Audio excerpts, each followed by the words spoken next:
Every day I've spent here, I've wondered, how did all these people let it come to this? Minds and bodies ruined, dreams of freedom erased, personalities burned away.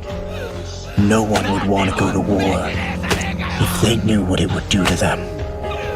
But it's not like we all leapt into that hell knowingly.